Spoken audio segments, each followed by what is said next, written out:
Friends, नीलकमल recipe में नीलकमल आपका बहुत बहुत स्वागत करती हूँ। और आज मैं आपको ऐसे ऐसे टिप्स बताऊंगी जो कि आपके बहुत ज़्यादा काम में आएंगे और साथ ही आपका बहुत कीमती समय और बहुत ही कीमती पैसा भी बचाएंगे। तो देर ना करते हुए अपनी वीडियो की तरफ चलती हूँ। लेकिन अगर आप मेरे चैनल पर नए हैं तो प्लीज़ सबसे पहले सब्सक्राइब कीजिएगा और मेरे वीडियो को आखिर तक ज़रूर देखिएगा।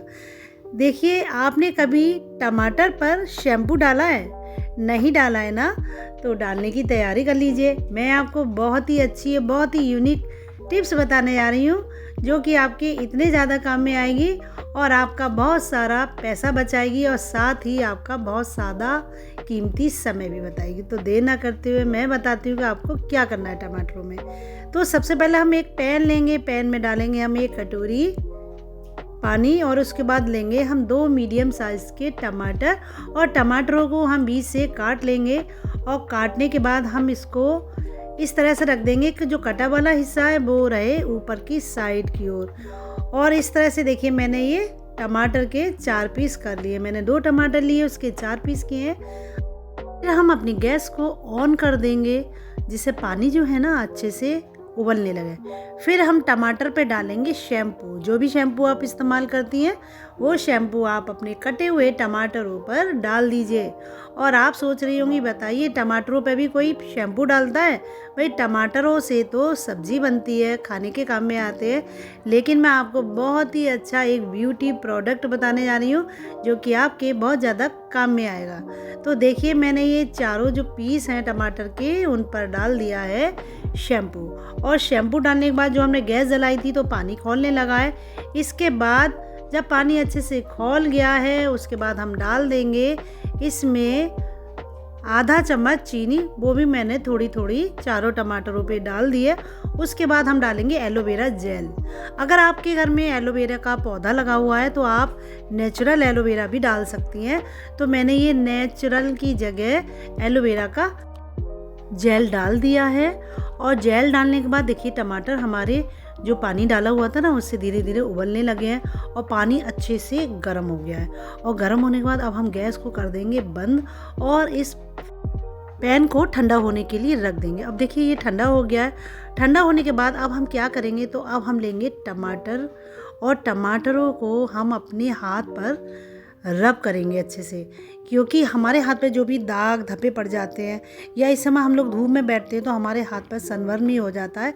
तो इस तरह से आपके हाथों के जो दाग धब्बे हैं, जो आपकी स्किन जली जली सी हो गई है, वो एकदम दूर हो जाएगी। आपके हाथ जो है एकदम साफ़ सुथरे हो जाएंगे। जो इसमें चीनी पड़ी है वो आपके हाथों में शाइनिंग देगी और जो टमाटर होता है वो खट्टा होता है, आपके हाथों के दाग धब्बों को और उसमें जो मैल जमा है उसको दूर कर देगा। और देखिए कितने अच्छे आपके जो हाथ हैं वो एकदम साफ़ हो गए। और शैम्पू जो डाला हुआ है, शैम्पू से भी जो मैल होता है ना वो भी हट जाएगा।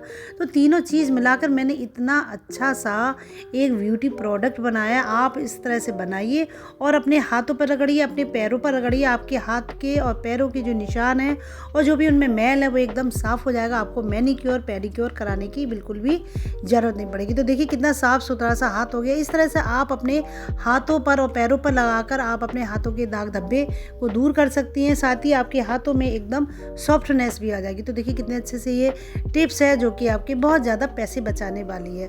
इसके बाद हम अपनी अगली टिप्स की तरफ चलते हैं। देखिए, ये है पेप्सोडेंट पेस्ट। हम इस रैपर को खोलेंगे, पेस्ट निकालेंगे, पेस्ट को इस्तेमाल करेंगे और रैपर को फेंक देंगे। यही तो करते हैं सब लोग, लेकिन ये रैपर भी बहुत ज़्यादा काम में आने वाला है। मैं आपको बताऊंगी कि आप इस रैपर से क्या बना सकती हैं। बहुत ही अच्छी सी मैं टिप्स बताऊंगी जो कि आपके बहुत ज़्यादा काम में आने वाली है। तो देखिए, जो ऊपर का हिस्सा होता है जो हमने खोला था उसको हम स्टेपलर से इस तरह से स्टेपल कर देंगे। देखिए, मैंने ये स्टेपल कर दिए चारों जो इसके कोने थे। उसके बाद ये कुछ इस तरह से हो गया। फिर हम साइड से कुछ कट लगाएंगे। तो इसके लिए मैंने कटर लिया है और कटर से मैं दोनों साइड में थोड़ा थोड़ा काट दूंगी और थोड़ा सा काट दूंगी मैं ऊपर साइड से। तो देखिए, काटने के बाद कुछ इस तरह से ये हो गया है और इसको मैं निकाल दूंगी कैंची से।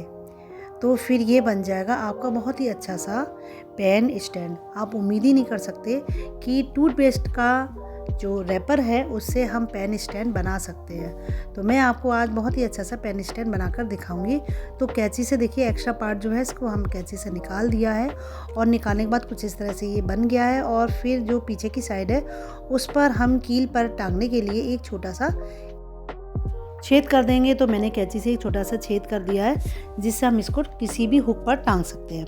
फिर देखिए ये जो खाली हिस्सा है, जो मैंने एक छोटा सा होल बनाया है, छोटा सा जैसे खिड़की होती है ना, इस तरह से बनाया है, इसमें हम अपने सारे पेन को टांग देंगे। तो देखिए मेरे इस तरह से 4-5 पेन इस पर आ गए हैं और दोनों साइडें हैं, दोनों साइडों में भी मैं पेन लगा दूंगी। तो देखिए इस तरह से मैंने इधर भी 3 से 4 पेन लगा दिए हैं और जो दूसरी साइड है उधर भी मैं 3 से 4 पेन लगा दूंगी। तो देखिए इस तरह से हमारे 8 से 10 पेन इसमें आ गए हैं। और इसके बाद ये जो नीचे खाली जगह है, जो बीच में खाली सी जगह है, इसमें मैं लगा दूंगी ब्रश। जो हमारे ब्रश होते हैं, जो बच्चे ब्रश इस्तेमाल करते हैं, या कोई भी चीज़, बड़ी चीज़ जो भी हो, बड़े बड़े पेन होते हैं, पेंसिल, उसमें भी आप इसमें रख सकती हैं। तो देखिए मैंने ये ब्रश रख दिए। ब्रश रखने के बाद जो बड़ी बड़ी स्केल होती हैं, जो इधर उधर पड़ी रहती हैं बच्चों की, उन स्केल को भी हम, जो बीच में हमारी खाली जगह बची है ना, उसमें हम इस स्केल को डाल देंगे।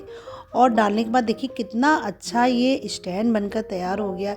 इसमें कितने सारे पेन आ गए, ब्रश आ गए, स्केल आ गई। तो इस तरह से आप इसमें बहुत सारा सामान रख सकती हैं, आप इसमें भी रख सकती हैं।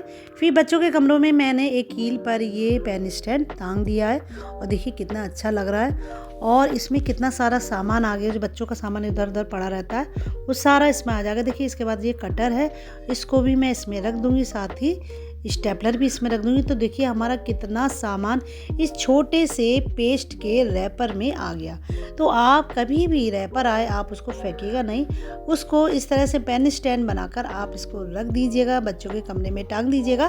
ये बहुत ज़्यादा आपके काम में आने वाला है। बच्चों का सामान इधर उधर पड़ा रहता है, संभालते रहो, लेकिन फिर भी दिखता है कि पड़ा हुआ है, बच्चे इधर उधर बिखेर भी देते हैं। तो इस तरह से आप टांग देंगे, बच्चे भी खुश होंगे इसके लिए कि देख देख कर के देखिए रैपर का कितना अच्छा सा पेन स्टैंड बनाया। तो वो जानबूझकर इसमें सामान रखेंगे और इधर उधर फैलाएंगे नहीं। बहुत अच्छी सी टिप्स है, इसको आप ज़रूर कीजिएगा। इसके बाद मेरी अगली टिप्स है, ये है न्यूज़पेपर के साथ आने वाली मैगजीन्स, जो कि हम इनको रद्दी में ही फेंक देते हैं, कभी पढ़ते भी हैं, कभी नहीं भी पढ़ते हैं और सोचते हैं ये हमारे किस काम के, लेकिन ये भी हमारे बहुत काम में आती हैं। तो देखिए ये हैं हमारे टमाटर, इस समय हरे हरे टमाटर आ रहे हैं। टमाटर जो है कई दिन बाहर रखे रहते हैं, पकते भी नहीं हैं, लेकिन जल्दी ख़राब हो जाते हैं। तो अगर आपके टमाटर में थोड़ा सा हरापन है, अगर वो अच्छे से पके नहीं हैं, तो आप मैगजीन से एक पेज निकालिए और निकालने के बाद उनके 2 पार्ट कर लीजिए और उसमें एक एक करके टमाटर रख दीजिए और टमाटर को लपेट दीजिए। और इस तरह से आप टमाटर को किसी टोकरी में करके रख दीजिए। आपके टमाटर 2 से 3 दिन में अच्छे से पक जाएंगे।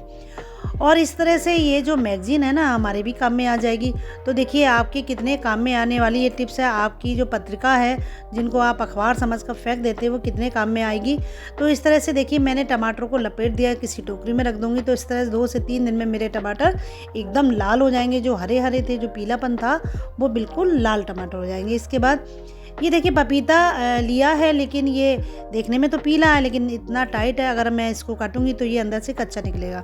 तो इसके लिए भी मैंने ये बीच का पेपर लिया है मैगजीन का, और इस तरह से मैं पपीते को लपेट दूंगी। और लपेटने के बाद किसी टोकरी में या कहीं पर हम रख देंगे तो 2 से 3 दिन में ये पपीता भी मेरा अच्छे से पक जाएगा। अगर हम ऐसे ही इसको रखे रहते तो इतनी जल्दी ये नहीं पकता, बल्कि ये ख़राब होने लगता। तो इस तरह से मैंने ये मैगजीन के पेपर से इसको लपेट दिया और लपेटने के बाद इसको हम रख देंगे तो हमारा पपीता इतने अच्छे से पक जाएगा कि बहुत अच्छा सा खाने लायक भी हो जाएगा और साथ ही वो ख़राब नहीं होगा। पपीता अक्सर ख़राब हो जाता है, हम बाहर ही रखा रहने देते हैं कि ये कैसे भी पक जाएगा, लेकिन अगर हम मैगजीन के पेपर में इसको लपेट देंगे तो हमारा पपीता अच्छे से पक जाएगा। इसके बाद हम कैसरोल में रोटी या पराठा रखते हैं तो हमारा जो नीचे का पराठा होता है या नीचे की रोटी होती है वो एकदम गल जाती है। तो इसके लिए आप मैगजीन का एक पेज लीजिए और उसको अपने कैसरोल में इस तरह से बिछा दीजिए। और बिछाने के बाद आप इसमें बिछाइए टिश्यू पेपर, और टिश्यू पेपर के बाद आपको इसमें रोटी या पराठा जो भी रखना है वो इसमें रख दीजिएगा। तो देखिए मैंने इसमें पराठे रखे हैं। पराठा रखने के बाद चाहे तो मैं ऊपर से एक टिश्यू पेपर और लगा दूंगी, नहीं तो मैंने उसी टिश्यू पेपर को मोड़ दिया। इस तरह से मैं कैसरोल का ढक्कन बंद कर दूंगी। तो मेरे रोटी पराठे जो है 3 से 4 घंटे तक एकदम सॉफ्ट बने रहेंगे, बिल्कुल भी सूखेंगे नहीं। अगर हम ऐसे ही रख देते हैं तो हमारे रोटी पराठे जो हैं सूख जाते हैं। तो देखिए कितने काम की ये पत्रिका है। इसके बाद हमारी अगली टिप्स है, ये है ग्रेटर। ये इसकी जो धार है एकदम ख़राब हो गई। देखिए मेरे हाथों पे मैंने इसको चलाया तब भी मेरे हाथों में कुछ ना हुआ। और साथ ही मैंने ये छोटा सा आलू लिया, आलू को इसमें घिसा है तो घिस ही नहीं रहा, क्योंकि इसकी धार बिल्कुल ख़राब हो गई है। तो मैं बताऊंगी कि आप अपनी ग्रेटर की धार को कैसे तेज़ कर सकते हैं। तो बहुत ही सरल उपाय है। ये लीजिए मिट्टी का एक दीपक जो घर में अक्सर पड़े रहते हैं, और दीपक को आप इस तरह से इस पर घिस दीजिए, जैसे हम कद्दूकस करते हैं ना, उसी तरह से इस दीपक को आप कद्दूकस कर दीजिए। और कद्दूकस करने के बाद देखिए आपका जो ग्रेटर है ना, एकदम इतना तेज़ धार वाला हो जाएगा कि आप अगर उससे कुछ भी घिसेंगी बहुत अच्छे से घिस जाएगा। तो देखिए मैंने 2 से 3 मिनट इस दीपक को इस पर रगड़ा है, और रगड़ने के बाद जो ग्रेटर है मेरा एकदम बढ़िया हो गया। इससे हम कुछ भी घिस सकते हैं। इससे पहले आलू घिसा ही नहीं जा रहा था, तो देखिए कितना तेज़ इसकी धार हो गई है कि उंगली में ही लग गई। तो इस तरह से आप अपने ग्रेटर की धार को एकदम तेज़ बनाइए। तो देखिए मैं एक आलू घिस के दिखाऊंगी। इससे पहले हमारा आलू घिसा ही नहीं जा रहा था, लेकिन कितने अच्छे से आलू एकदम घिस गया। तो इस तरह से आप अपने ग्रेटर की धार को एक मिट्टी की दीपक की सहायता से तेज़ कर सकते हैं। तो आपको ये सारी टिप्स कैसी लगी मुझे कमेंट बॉक्स में ज़रूर बताइएगा, और मिलते हैं आपसे अगली वीडियो में नए नए टिप्स एंड ट्रिक के साथ। तब तक के लिए bye bye, have a nice day, thank you very much.